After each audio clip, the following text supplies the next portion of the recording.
Yeah, that's how they do it in Arizona. Man, Arizona, I don't even know if that's even considered hot. That's hell. Like 120, I believe I saw on the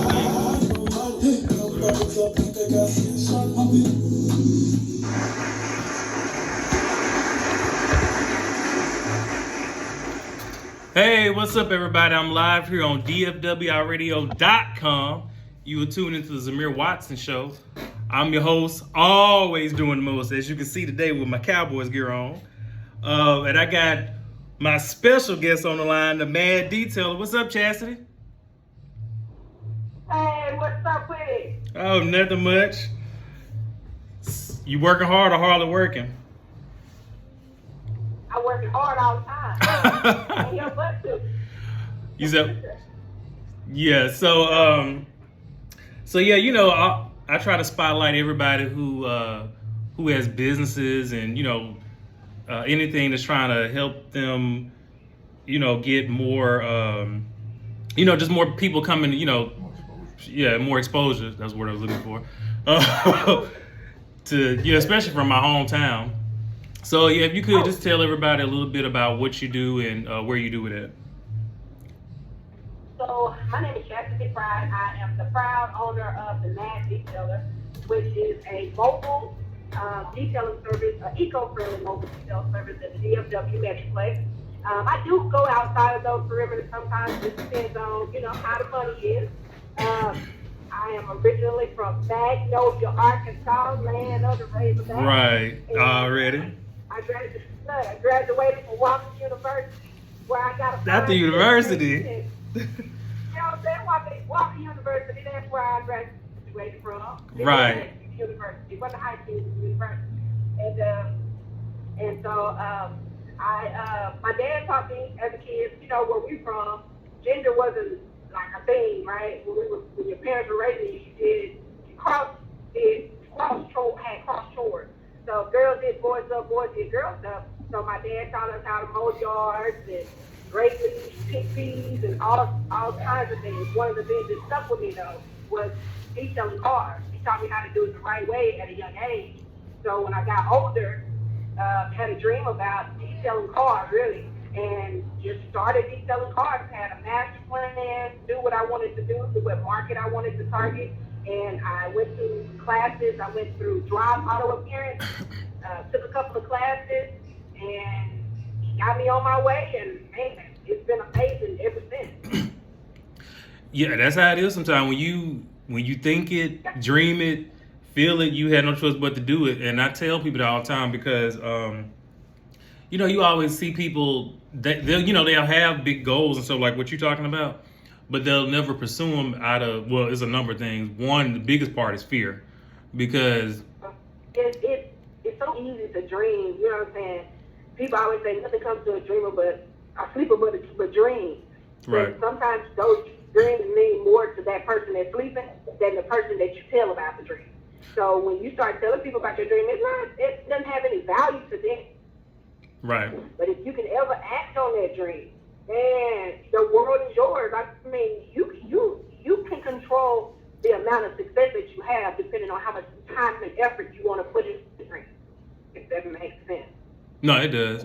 But that's true with all what you said because when I look at people, especially I like the part where you said that when you telling your dreams to other people, to them it don't seem real. Because I feel like a lot of times they feel like if it hasn't happened, or you're not going to, if it hasn't happened, they don't feel like you can make it happen. And then when it does happen, all of a sudden everybody's so proud of you. So, yeah, I've been there. Even when I first started, I came from corporate America. So I worked for my last job was Dave & Buster's Corporate America, right? Right. Their corporate office. And so when I told my husband, like, this, had a dream about it, I got planned, this is what I want to do. He was like, you are a woman, you are not going to do that. And I was like, no, seriously, like, this is what I want to do. I think I would be really good at it. I can do this. And he was like, no, you're not doing that. And it took a while for me to activate that plan and started moving on that plan for him to see the profit from it. Then he was like, okay, wait a minute now, you own something. And you know, for him to tell people, hey, my wife is still Carter, that's a huge thing. Right. You know?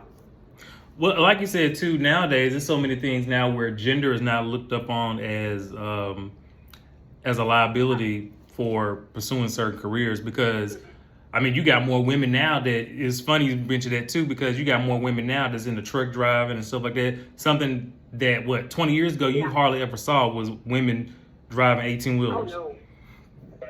That was unheard of. Now you got like one of my cousins, she owned a service that that deals with 18 wheelers and stuff. So, and she's a female. So Wow. it's starting to change the way we look at stuff and how we approach stuff from a gender perspective, where everything isn't always so tailored to that specific gender. Gender specific, yeah. So it and I don't, yeah, that's cool. yeah, and it is, and that's why like when I saw you doing that, it's very few, kind of like what your husband said, it's very few women that's doing what you're doing. So that's why I saw that. And then too, I know we from the same hotel. So I was like, I'm gonna give my girl some exposure real quick. Yeah. Let me throw that out there so she can get some more business, because I know, and then especially like with 2020 with the pandemic, a lot of black business owners and entrepreneurs took a huge hit because we was on house arrest, so we couldn't do nothing. So so when I saw you doing it, I was like, oh. And I know we had been talking over the years, but we never did connect because we both been so busy and stuff.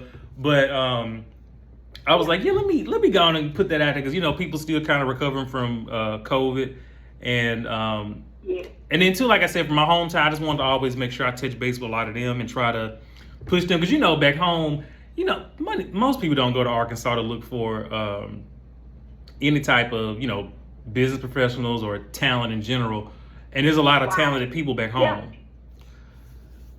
So I was like, let me go and give my people a little push. So so with your business, like you said you worked in corporate America. So how did you transition from corporate America to where you at now? Was it a slow process? Was it kind of quick, or how did you do that? So I did it like I had a target date. I actually went under a gentleman named John Curry. He passed away a couple years ago, but he owned Centertown Detail. And so when he saw me, he was like, no, I don't think you're a good fit. And I was like, well, dang, okay. So, he was like, no, I think you're too pretty. He didn't know I was like a tomboy. He just saw me in a dress in church and was like, no. And so the next time I saw him, I was like, could you please just give me an opportunity? He told me no again. And so Dave & Buster's had a guy that would come out every Friday and detail cars. So I let him detail my car. He didn't do a good job. And so Wait, you said he did or he didn't? He did not. Oh. He did not do a good job. And so when he gave me my keys, I went out and looked at my car. I didn't say anything about it, but I pulled him to the side and I was like, listen, I really want to learn how to detail. Can you teach me how to detail? He laughed in my face. And so he was like, I won't teach you how to do anything. And I was just like, okay. So that drove me, to like learn myself. Right. So I kind of looked at YouTube videos and stuff like that at first. And then, but I set a date. I said September the 18th, 2012. That was going to be my last day. And so I put my 2 weeks notice in. I did my time but in between that time, the Pastor Curry told me, okay, I'm going to give you a chance, and I'm going to put you with my lowest team. And if you can't hang with them, then you may work out in this, And he did. I stayed with them for about 6 weeks. I went on Saturdays and Sundays and worked with them on the weekends. And then from there, I kind of gained the experience as far as like power washing, the speed of detailing. I didn't learn the techniques. I learned the speed, because that team was fast. They did a great job, but they were fast at what they did. And so I put my 2 weeks notice in, and I stopped that Friday. That Monday, I was downtown Dallas. He had Centertown Detail. He told me I could go ahead and start an entrepreneur. I mean, not an entrepreneur, but an apprenticeship under him, so he could teach me the business and how to detail on a high level. Did. All right, now come on in. But apprentice, I mean, you don't really get any money though. Right, you don't get paid for it. Yeah, because I remember, what was it, about 5 or 6 years ago, before I moved to Dallas, I actually got a job in Miami, but they had some issues with the company, and a lot of the people they was given to bring on, you know, they closed down, so I didn't go. But another somebody who I knew that had a connection in Miami told one of the tattoo shops down there that I was an artist and all this stuff. And I'm not into tattoos, so that's not my thing. But the guy reached out to me about being a tattoo artist. And I was like, okay. So I kind of listened and all that stuff. And then he was like, well, he said, I saw your, he showed me some of your drawings and stuff like that. He said, you're real talented, da-da-da. He was like, he said, I know you got a degree in art. He said, have you ever thought about pursuing a career in tattoos? I was like, no. I said, that's not my thing. He was like, dang, don't say it like that. So he was like,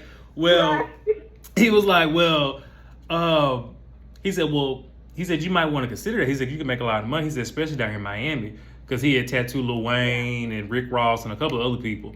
And he was like, you can make a lot of money. He said, especially you young, you know, he said, just come down here, let's talk about it. So he was saying also too that for me to be a successful tattoo artist or one that, you know, be requested, I would have to get tattoos and all that stuff. I was like, no, thank God, pass. But anyway, the point was, he said if I came down there, I would do an apprenticeship. I was like, how does that work? And he was like, well, we'll do it for about a year. He said, now, granted, you don't get paid. I said, what now? Yeah. I was like, no. And if I was serious about doing it, I probably would have done it. But I knew tattoo was not the route I wanted to go. So I was like, nah, I'm good. But yeah, that's the only thing about the apprenticeship. It shows the dedication. And it's a good thing that you did stick with it. Obviously, it paid off because now you run your own. But Right. But during that process, I mean, in the beginning, because I know for me, when you're pursuing something, it's always frustrating when you're trying to get there. You know you can get it, but it's stuff pushing you back. Was it frustrating in the beginning when you first started? Yes. It was frustrating because I had a lot of doors closed in my face because I was a female. It wasn't because I wasn't talented or I didn't have the skill. It was because I was female. So, I mean, like I said, I had a few people who kind of looked at me and was like, you know, I'm going to give you a shot. And I dominated. And I had to dominate because if I messed up, because I was a female, I would prove that I'm right.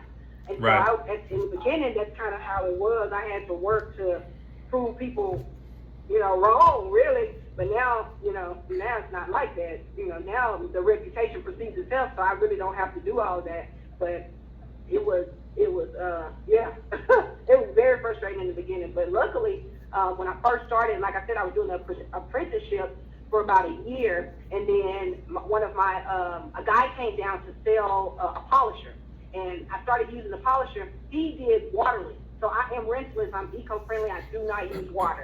And so he kind of was like, I need you to check this out because, you know, I see you working. You're not afraid. Let me give you an opportunity. So I linked up with him. That's Drive Auto Appearance. And so, you know, they're in Plano.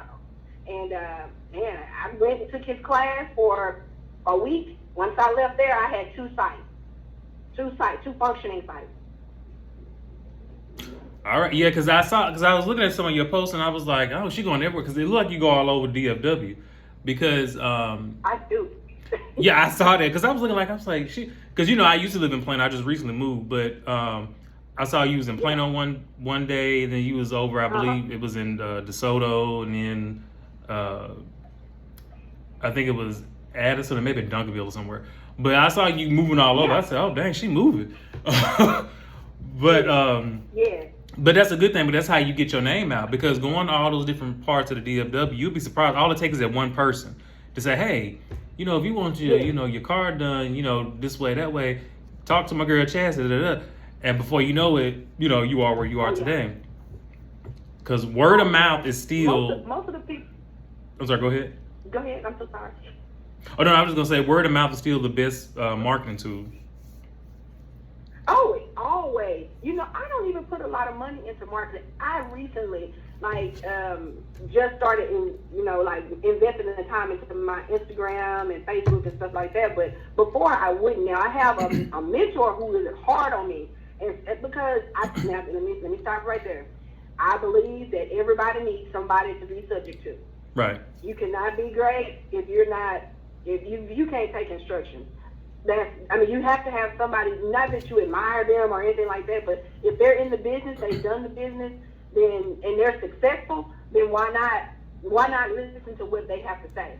So Right. I have a gentleman that works in marketing, and I'm blessed enough for him to be able to give me information sometime, and he'll be like, hey, I ain't seen you post in a while. Get back on it. You know, you need to do something. People need to know you're out there. Yeah, and that I do agree with So too. sometimes, Because social media, like I do still feel word of mouth is still top in the marketing department, but I also feel like social media has a extremely huge impact on your business because it brings more awareness to people who's not in the area.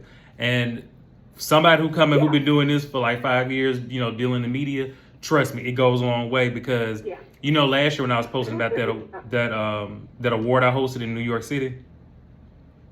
Yes. So that came about because they was watching me on my show. I didn't even know who they well. Wow. So they somehow, I don't know, I forgot how it happened, but they was watching it one day because they came across it on social media, and we connected. Probably it was like the middle of 2020, right around the pandemic, like the height of the pandemic. And then we started communicating, and then from there, that's how it started to arrange for us to discuss the details about hosting an event. But the point is, you never know who's watching you, and then you never know who's talking about you too. Not in a bad way, but who, you know. So, but that, and then just other stuff I'm doing, and then even like with this book I just published, somebody who I did not even know, thank you, who I did not even know, reached out to me from Canada to come up there and do an event and for a health and fitness thing. So, but they said they learned all that because of my Twitter page. Because on Twitter, I ain't gonna lie, I be tweeting up a storm. So on Twitter, I was tweeting about the book and then like the stuff pertaining to my grandmother, because that's who the book is dedicated to. They were like, we like what you were saying about that. You know, I had a similar situation, blah, blah, blah. But they saw that from me constantly posting. So I think the more you put your business out there on social media, on Instagram, Facebook, Twitter, or wherever, that brings more awareness about your brand. It does. It does. We every year we do this. We are Mopar, so it's only Mopars, of course, Dodge, you know, Jeep. I mean, you name it. You name the Dodge, it's gonna be there. Right. But, this year it's Labor Day weekend. Somebody there must know about it, right? Right. This week, September, the 2nd through the 4th, they're having their big We Are Mopar, right? So when they first started, I was lucky enough to get the contract to be their official detailer, right? And so I do it every year, but it came from word of mouth, you know. Say somebody, I was doing a guy, Chris Cassell, I was doing his car, and then he's like, hey, what about her? And so they opened the door for me, and like it took off from there, even with We Are Mopar. So now I have my regulars that come in from California, Arizona. I mean, they come out from all over the nation, but they'll, okay, Chassidy, you know I'm coming, put me on the books, you know, and it's amazing those friendships that have been built over word of mouth. Not me, you know, social media does give me a good platform because now, you know, they hear the Mad Detailer, so they'll go research it now. You know, the ones that have not been, but the ones that have been every year, oh, they already know. Like, they'll text me, Chassidy, you already got my number saved. Make sure I'm on the books, you know. So that's an awesome experience that you get from word of mouth and social media. It does what it's supposed to do. Yeah, that's why I tell people, like, because, you know, social media get a bad rep because of all the drama and all this stuff. But I'm like, everything has its pros and cons and its good and bad side. I mean, you have to. Yeah. I feel like social media is only as bad as a user. If you use it for bad, it will turn out bad. But if you use it for a good purpose, it can benefit you, and particularly people who own businesses, because I've had people from all over the world reach out to me about doing stuff and connecting and stuff, and some of it I do intend on doing, but I told them, let's just wait a little bit for let COVID calm down a little bit first before I travel overseas. But it's stuff like that. Social media has connected me to so many people. I don't even know some of these people, but now don't get me wrong, right. I do research them first because I got to make sure they ain't doing nothing, you know. Right. But a lot of them are legit. So talking to them, we communicate through email, on the phone, and stuff like that. And they created some opportunities for me. And then like my book tour, I kind of postponed. I pushed it back a little bit. Some of those people were the ones who got me connected to even start this book tour and stuff through Barnes and Noble. So that's why, I be telling people, you never know who's watching you. And then like the show I do all the time, that's why I'm bringing you on here, Misha. I mean, so many other people who I know from back home to get that same exposure, because somebody probably watching you right now, listening to what you're saying. So you don't know that because, and then a lot of times, actually, I've had 2 people reach out to me about some guests I've had on here before. I reached out to them and told them what they said, so they've already connected. So that's why I was saying you never know who's actually paying attention, because they could be in the car business of some sort. Like they may own a car lot or something in Los Angeles. And be like, you know what? I heard this girl named Chassidy McBride talking to Zamir about doing what now? See if she can fly out here to do this. I mean, you never know. So that's why I was like, let me go put them on real quick. Listen, I already know. I mean, like, we have contracts all over the city. And we're just not limited to cars and trucks and motorcycles. We do semis too. Okay, come on now. No, we do trailers, I mean, you name it, we do it. The only thing we don't do is like pressure wash and concrete and stuff like that. Right. But like, I am not afraid. I'm not afraid. The reason I'm not afraid is because there's a generation behind me that's watching me. And those are my children. I got 3. So, my oldest son, he has taken it and grabbed it and Wait, hold up. Speaking, I'll be to cut you off. Can we talk about Gerald Jr. for a minute? Because look, I was like, wait a minute. He already graduated high school already? Because I remember when you used to come to the game stuff back when I was a senior in high school with him. And I'm like, dang, he 18. Chris is 21. Dang, I feel old. 21. Oh, 21. Oh! He is 21. He has taken over this business, and he is, I can't say he's a mini-me, because he does it a different way, but we get the same results. Right. And I admire him so much because he's 21 and he's taking it the way he's taking it. You know what I'm saying? Well, it's because he's watching an example. Oh man, I don't have a complaint. I don't have a complaint. And if he, sometimes, he's 21. Sometimes he'll hang out and then he'll be like, don't just call in the morning, wake me up. That's not my responsibility. That's not my responsibility. He'll say, okay, I got it. Okay, I got it. And then next morning when I tell you he's up and he's ready, and he's like, hey, where I need to meet you today? And I'm like, oh, okay. I like that. So, right. He is like, I didn't think he was going to do it. And Gerald really, Lord bless his soul, before he passed, he was like, he needs to do what you're doing. And I was like, no. Because detailing is relaxing. I'm serious. Detailing was relaxing for me. Right. And so when I have to talk to you too much, that's why I think a problem with businesses, entrepreneurs, I can just say entrepreneurs. I can't just say black businesses or white businesses or Hispanic businesses, but businesses in general, self-employed people. We have a problem when we start a business and we want employees under us. We don't do like how McDonald's do. We train them properly before we allow them to fully just take over in that area. Right. We do on-the-job training, which is difficult for people. That's a lot. That's a lot for a person to take in. People think, it's just soap and water. You watch. Oh no, but I have insurance because I've had my workers mess up stuff before. So right. When it comes to stuff like that, we just don't give them the training, but for him to kind of listen, take the training, and do everything, it's been a blessing. It's been a blessing. But Jerome told me, let him do it. And I was like, no.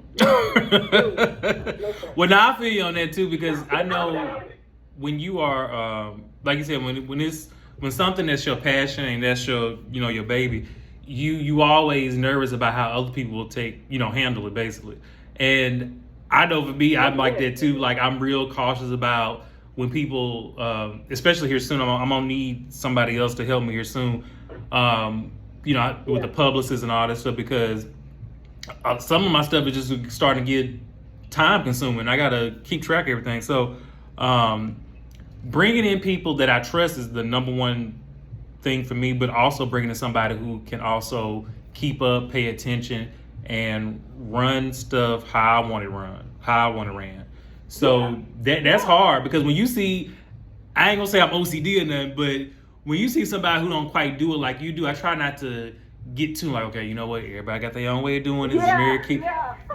So I try not to be like that person because I will be looking like, okay, he ain't doing something right. That ain't how I would do it. But at the same time, like, okay, you know what? I'm gonna trust him to do it to the best of his ability. I ain't gonna say this is how I do it, or come off as micromanaging or nothing. Right. Because it's hard to do it when it's something that, right, especially it's bringing me income. I'm like, I need you to do this right. Yeah. Because I was looking at something where Candy Burris, she was gotta say the same thing. Like, it's hard sometimes when it's your business and you got other people who may not be doing it the way you do it and they don't do it right.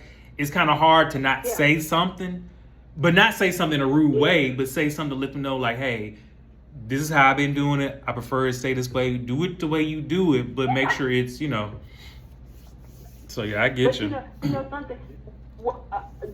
There will never be another Chassidy. I understand it. There will never be another Chassidy. So when I critique, I have to remember it's only me. Like Right. I am the beginner of this, right? So I know it because I had to go through the experience and the pressure to get it. So I'm trying to shove what I learned in years into a person in a week, right? So you have to measure it out. You can't give it all to them at once. And so they have to have a moment where you allow them to grow as well. Because it took me years to get to this point. So it's going to take them a little time to get to that point too, Right. But I'm going the wrong way. But something else too though is that I always try to make sure, like when people start businesses, like if I were to leave my job right now and go to corporate America, guess what they have? They have work instructions that you have to study in order to learn a job. We have to do that too. I mean, detailing is easy, but it's hard at the same time because you can mix products and mess something up. But work instructions are easy because I can just tell you every day what I do. But how difficult is it to be organized enough to print out and type up what you do so that person can learn without you being in front of them, if that makes sense? No, it does. But I'm glad you brought that up too about the difficulty of like mobile detailing because, like you said, some people probably think, oh, you just washing cars and all this stuff. And I hate when people do that about certain professions that they feel is not. No, I'm serious because I feel like even like the stuff in media, like what we do in radio and stuff, like they was like, oh, it's easy to get up there and talk. I'm like, no, it's not. Because first of all, what they only see what I'm sitting up speaking about when I'm on air with somebody. But there are certain things that I have to do like a lot of research on to make sure that when I'm speaking about it, that I'm giving out the correct information. Now, don't get me wrong. Sometimes we do get it wrong sometimes, and I have to go back and correct myself. And I will say it while I'm on the air. But sometimes, like, when we go out to a public events and, before I go to these events, I have to research everything about who I'm talking to, the company and stuff like that. Because that's like, if Oprah come to Dallas, now, obviously, we all know who Oprah is, but still, there may be a specific event that Oprah's coming to that when you ask her questions, Oprah ain't gonna want to answer no questions about Stedman, which I would never do that anyway, but ask no questions about Stedman or something off the wall that's pertaining to something she did 3 weeks ago. She's gonna be like, no, I know this food, and just ask me. So, and then even like current events, like what's going on with COVID or monkeypox or, stuff in the education, you have to do a lot of research on that because the last thing you want to do is get on the air and give out false information, and then you mess around and could potentially file, be dealing with a lawsuit from certain people, depending on what it is you're talking about. So That's right. And then all of the stuff like what we do in media, like I know I learned in my mass communication classes too, where you have to learn the basics of advertising. I'm like, y'all, this is actually real stuff. I mean, it may not. I think certain people who are in certain professions, they try to look at other professions as if they're not as important as theirs. Yeah, I agree. I agree, and I think I'm one of those weird people that, like, if somebody books with me online, I literally go and I check them out to make sure it's a legit person. Because if it's not, then Yeah, I mean, you know what? Now Chris kind of. He did what? Go ahead. No, what you say? He did what? I said I checked them. I checked them out, but now Chris, even as a woman, that's what I do. I just try to. Right. Protect myself to make sure that it's a legit business transaction. But Chris, Chris is taking over, and he may not necessarily do that. I did that out of self-care and protection, but he may not do that because he can cross over into areas that I couldn't before, right. You know, because he's a man. Right. You know. Yeah, but that's true too. I have to, people who I don't know that I've had on my radio show and some that I'm going to bring on here soon that's from other parts of the country and the world. I don't know them, but I researched them. I had to do some background checks on them because I had to make sure, because I mean, I hate to say it, the time we live in, you just don't know. Now, a lot of them have, you know, they'll follow me on Instagram, Twitter, and stuff like that. And they actually have businesses. Some of them, one of them is actually a rapper in Atlanta. He coming on here soon. But I did background checks on all of them because I had to make sure, like, who am I dealing with?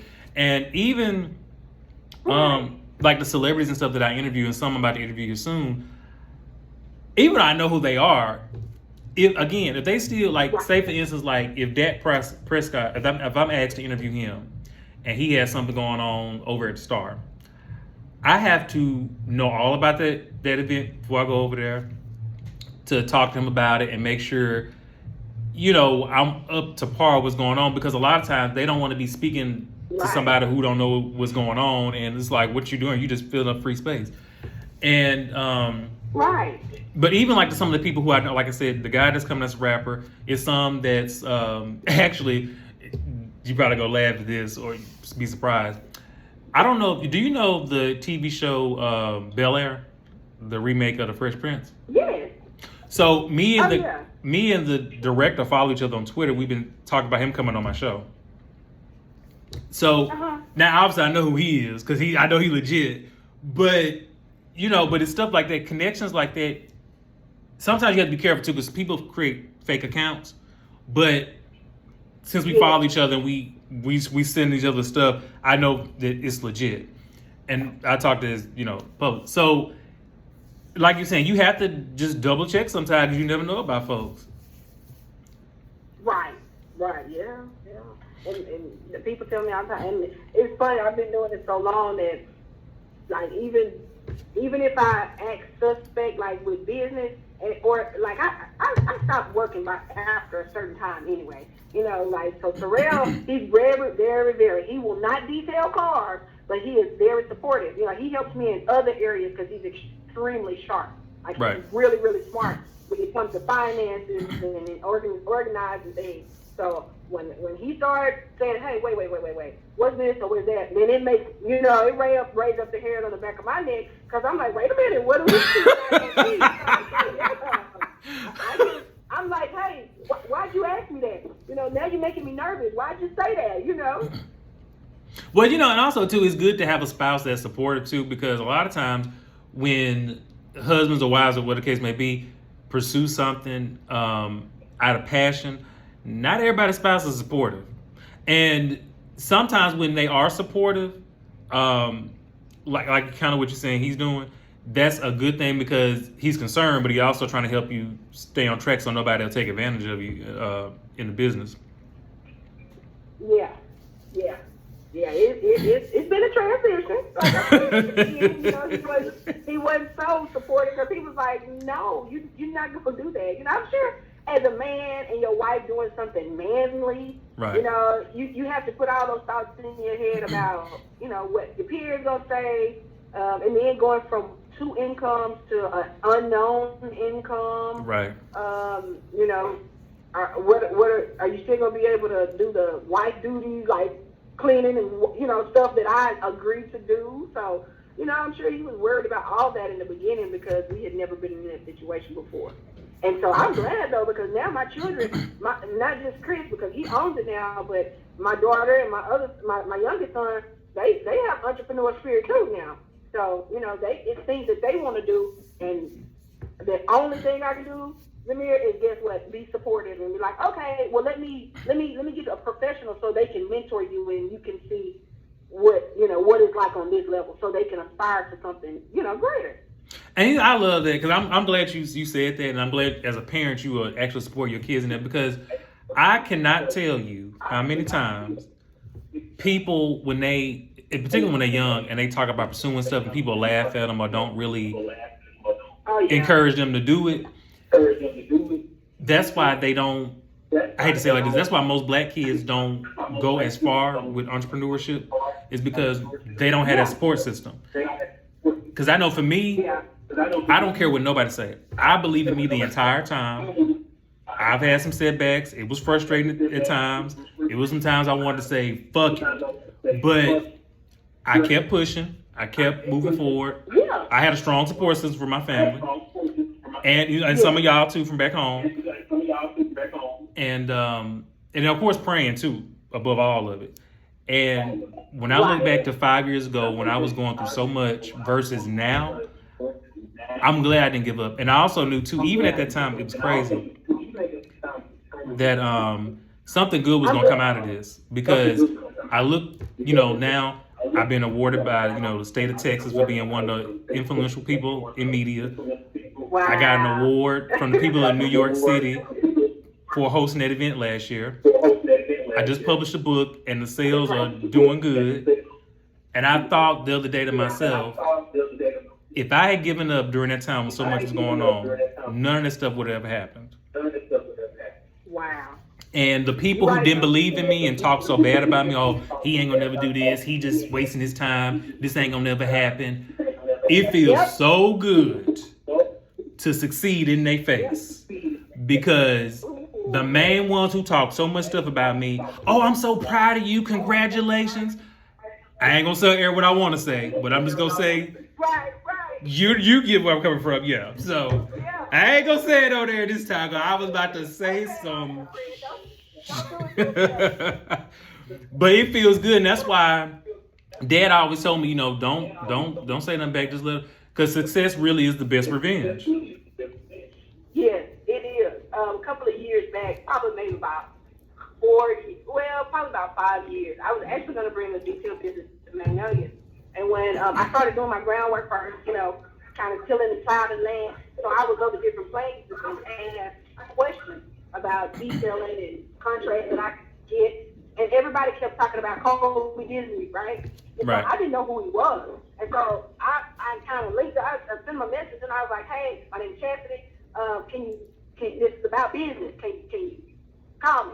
And he called, and we talked about business, and then that created the best friendship, like business friendship, like I've ever had, right? And Right. so Kobe, in between that time, I got kind of beside myself. And so I was like, man, I'm going to go and get me a regular job because I want to be regular for a season. And I'm sure that people feel like that sometimes when you're an entrepreneur. Sometimes you do get, like you said, kind of tired, discouraged, kind of burnt out a little bit. Right. And so you really just need to take a vacation.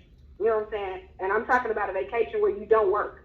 And, Right. and as entrepreneurs, people always say, I can't afford to do that. You can afford to do that if you put people in position that you taught how to do it. Just trust that they know what they're doing. They'll Right. call you if they need you. And so I was at one of those breaking points where I just needed a break. But I got a job of all things, right? Mm-hmm. And so Kobe called me one day. He said, man, I got a question about something. And then he called me, and I was like, oh, hey, I'm at work. I'm going to call you back. So I called him on my lunch break, right? When I called Kobe, he was livid. He was mad. What are you doing? And I was like, bro, you called me about, let's talk about what you called me about. He was like, no, let's talk about why you just got a job. And I was like, I kind of got burnt out, man. I don't feel like I could do it. He was like, I'm so disappointed in you. Man, we look up to each other in different areas, bro, and you cannot get a job. Like, that's not you. You go harder than anybody I've ever seen, man, and you just went and got a job. What do they say to people that's watching you? And then like a light bulb clicked on in my head and was like, dang, he just checked me. But he right, you know what I'm saying? He right. And so I had to kind of bite the bullet. It was like, I just need to sit back for a minute and just take me a little time off, reconfigure things, rebrand, and then let's go. And so that's what I did, and it took off, it's just been up. So, but that is true though, because I was the same way. I confided in a lot of people when I was going through all this stuff when I first moved to Dallas 5 years ago. Because I got to a point where so much was happening, not good stuff either, where I got to a point where I was questioning myself, like, what am I doing? Like, is this the right, what I'm supposed to be doing? And I almost got to a point I was about to say, forget it, and just leave. And then when talking to my family and some of my friends, and then even some of my college professors back in Little Rock, one, he kind of did me like how he did you. he was like, "What the hell you mean you about to quit?" Somebody, "No, you ain't." Somebody, "You about to go shine that bald head. You about to get back in there." and and and sometimes you do need that reinforcement, even though you know it's there. It's just sometimes you do get overwhelming because at that time too, I think what it was for me, honestly, I just needed a break. I needed a mental break because I felt like before I moved to Dallas, I felt like, I was stuck. I'm like, I feel like I hadn't accomplished nothing. During that time before I moved, the remainder of my 20s, I didn't find a job when I graduated college. So I was just working little odd jobs here and there just to try to, make it. And then with the recession still kind of somewhat going on, it was hard to get a good paying job. But I also knew too that I didn't want to actually work for anybody. I wanted to own my own. So, but I know trying to, like you're saying, being an entrepreneur, it's not easy. It's a lot of hard work. You got to have the right people invested in you, and then you got to invest in them too. That's why I feel like for me, the stuff I do in media, publishing this book is bringing in money, but I don't want to get so caught up in how should I put it? I put it like this, like my family, which, I'm sure you do the same thing too. I'm hooked them up and my friends too. And like how I'm doing you, like bring you on here. I just feel like when you reach a certain level of success, you should always give back to the people who invest in you. And Absolutely. And I'm big on that anyway, because I know there was a time where I didn't have nothing. I mean, I lost everything, and people who believed in me, who really loved me, actually went over and beyond for me.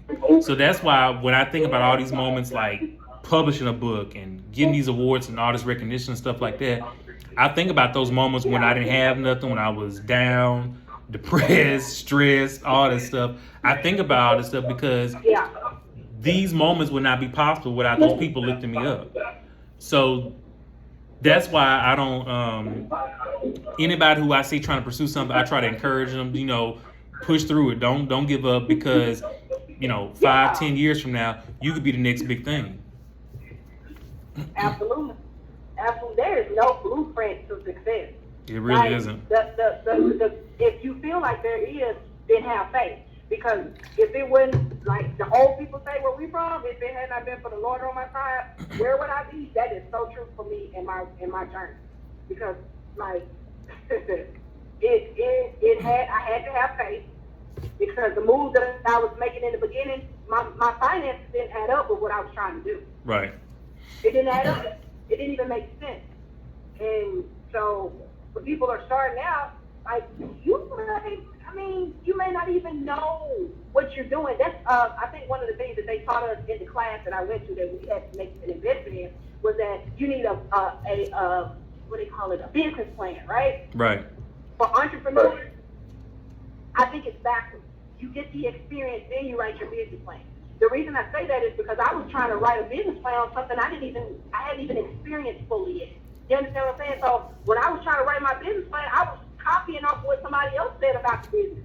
But now, I can write it. I can make it 100 million pages if I need to now, because I have the experience to fill those lines. But before I didn't. Right, I got frustrated because I didn't have a timeline or an outline of what I needed to do or where I wanted to be. But now, it's easy now. It's easy now, Same. I mean, I feel the same way. I just feel like in the beginning, like I knew it was gonna be hard because especially coming onto a media scene like in Dallas, a city this big, I was unknown. Then moving within itself, how I moved, it was just so much stuff going on, and then different situations, coming across the wrong type of people, and then too, I hate to say it this way, everybody who always say they want to see you win don't want to see you win. Actions speak louder than words. And that's why in the back of that book too, that's what else I was gonna point out. I acknowledge the people, the real ones, who was down since day one, and I said some of everything about how I truly feel about all of them, because I want people to see everybody from family, friends, people I met along the way that invested in me to be where I am today, because I couldn't do it alone. Because during the bad times, I did a lot of praying. I mean, a lot. I mean, I pray anyway, but even more so. Praying and a lot of gin. A lot of gin. I'm gonna keep it real. But actually, I pray even more now that I'm on top, because when you overcome all of that, that's when you get attacked the most. My pastor told me one time. Well, I heard him say, every step I take is a wrong step. It's the wrong way, right? Every time I ask God to lead me, I go the right way. So every time, like before, when I first started, I wanted the Lord to lead me everywhere. Sometimes you get off track because you feel like it's you with the ability. It's not yours. It belongs to the Lord. But don't forget that it's your ability. I mean, that it comes from Him. You get sidetracked, and then you going the wrong way, and then all of a sudden you like, dang, let me pray about this. But you got to go backwards before you go forward, because you went the wrong way anyway. You got to make a whole U-turn and go back 20 miles because now you ain't got but 15 miles worth of gas. Right. I want to give up now. I want to give up because I did this before. I've been there before. But man, if you just stay focused, and I'm just saying it like in general, not you per se, but if people just stay focused on what you want to do, it'll come to pass. But like you said, a person don't have to necessarily tell you a plan. They can just be there for you. They can hear you out in a conversation when you just need to vent. They don't have to respond, oh yeah, they wrong, but they don't even have to say any of that. Just let me get this off my chest. Right. Or they say, man, you know what I need to call, let me call Chassidy on the phone. Man, I got something on my carpet right now. What I need to do to get that out of my carpet, that means you trust me. That's a relationship. I mean, you trust me. You call me enough, to ask me questions. That builds my confidence in what I'm doing. And another thing too, I wanted to point out, especially what we were talking about earlier about social media and stuff, because I see some people do this, even on some people we know from back home that'll post stuff and say, people don't support, going around. And I'm thinking, y'all start wasting y'all time on people who don't support you. The world is full of strangers, and there's always somebody out there that is willing to support you that don't even know you because they believe in you, versus the people who've been knowing you all their life. Because, and for example, really anything that I do, honestly, I get a strong support from people back home, but I also get an even bigger support from people who I don't even know. And even like with my book sales, most of my book sales have come from people I don't even know. I ain't never met them before. But they'll inbox me and send me messages and stuff on social media. So that's why I keep telling people, don't sit up and waste no time ranting about who don't support you. Focus on the ones that do. And what I do is, I ain't gonna lie, I always try to gift or give back to people who always support me because they didn't have to do it. And the ones who don't, I'm a little petty. So I just my thing is, the ones who invest in you, acknowledge them. Don't even waste your time with people who you know don't like you. Because my thing is, why would you want support from somebody who don't like you anyway? You know what's weird to me? Even on social media, Facebook, let's take Facebook for instance. It could be somebody I don't even deal with, and I know they don't deal with me, but you'll like something that I put up. But let me tell you how God works though. Even if you like it and you know you don't like me, one of your friends gonna see that you like my stuff, right? That's how it works. They gonna see that you like my post. You spread the word about my business, and you don't even like me. You trying to be funny, but you just spread the word about my business because now your friend like it, and your other friend like it, and then it has spread for 100 people because you liked it, trying to be funny. But God used you in a way that you didn't even know. Now who look weird? Exactly. And another thing that I always laugh about social media is that, like you're saying, people who don't like me, they don't like nothing I post, they don't comment or anything, but they watching everything I do, because when I do see them, oh, I saw where you posted such and such a day. That's good. I'm like, yeah, I know, and keep on walking, cause right, because I know you fake. I'm like, and I don't. I don't deal with fake energy or fake people in general. So that's why. And another thing too, like even with what you post on social media, I tell people all the time too, and I get what they're saying about moving in silence. But you wouldn't have to move in silence if you didn't have a crowd of people that wish so much bad on you. That's why I be deleting folks on my social media accounts who I know not for me, because I'm not gonna be afraid to post what I'm posting, because I feel like with what I'm doing and stuff, like you saying about your kids, you never know who you inspire and encourage about what you're doing. So remove the ones who you feel that you gotta move in silence with all the time, and surround yourself with people who want to see you win. That way you want to move in silence. That is so true. That move in silence, that whole thing.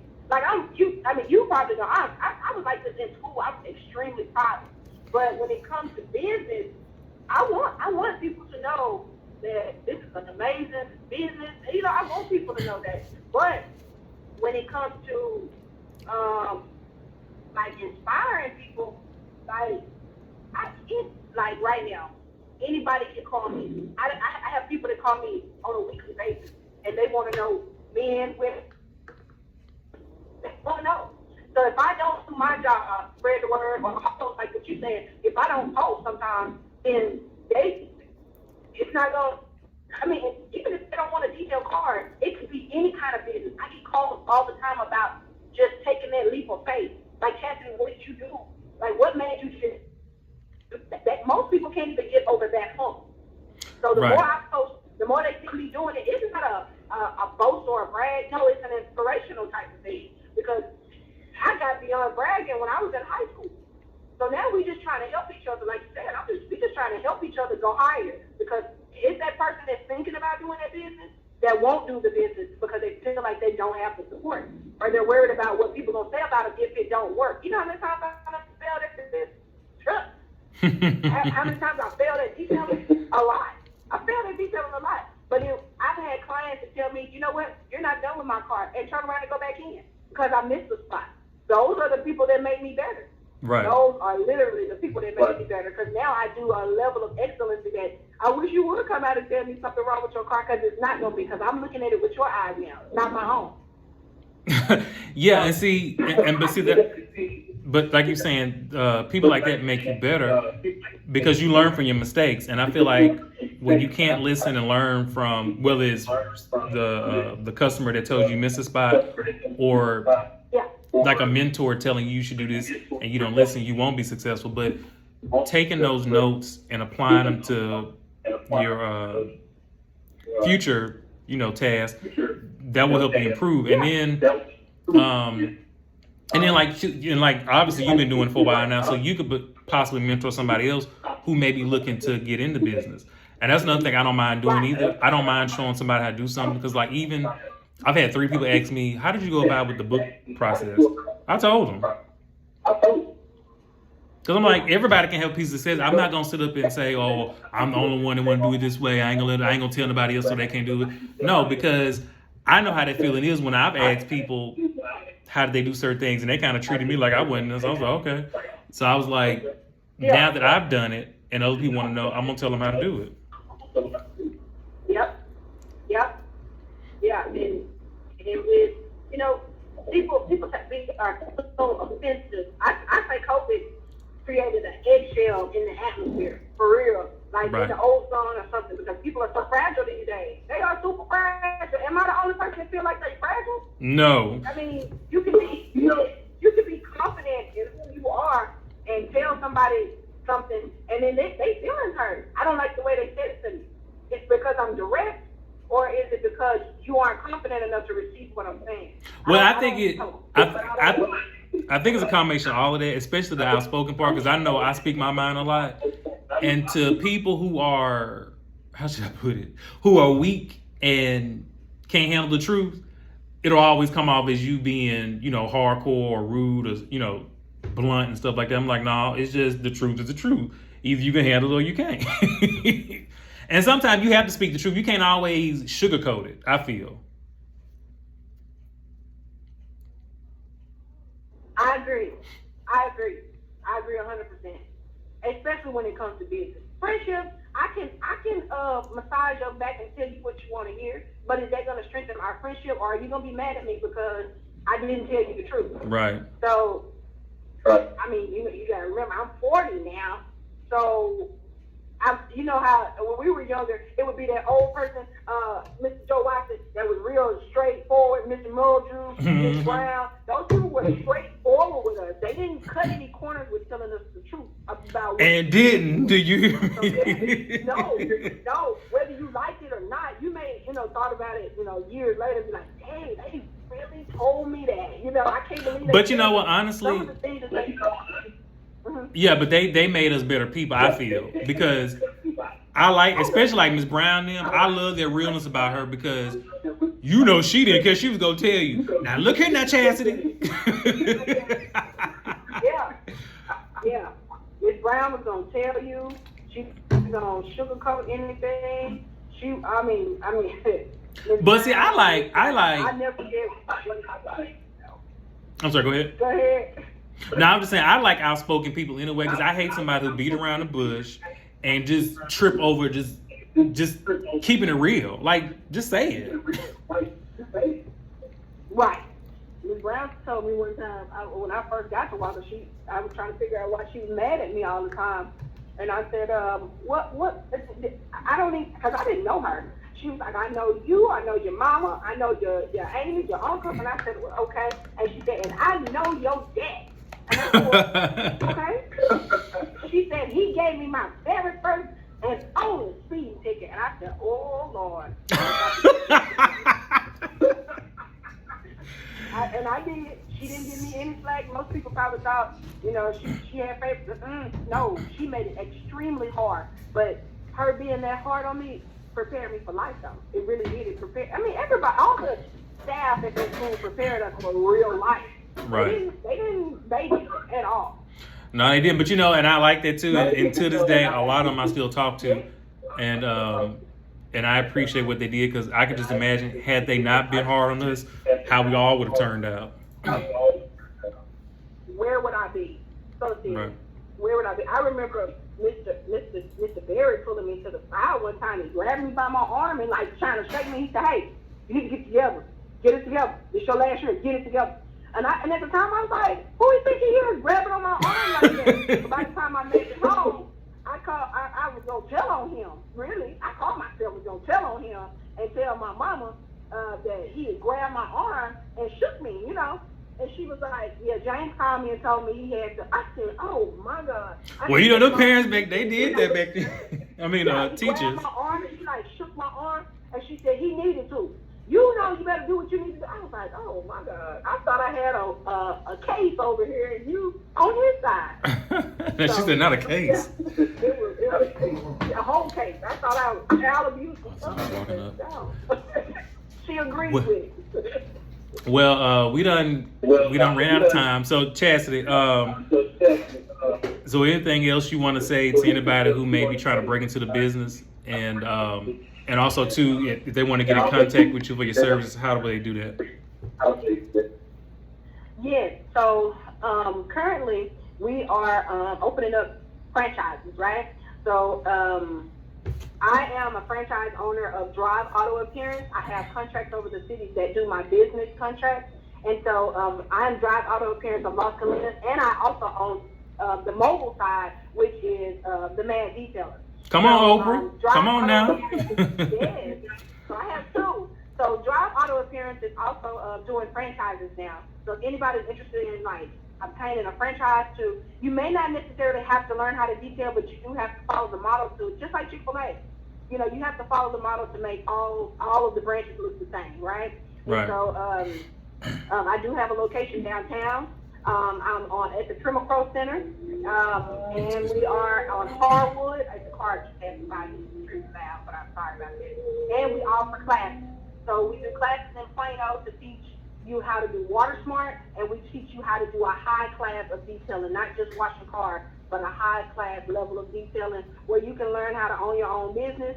It's a sacrifice, but those sacrifices make you multimillionaires. So. All right now.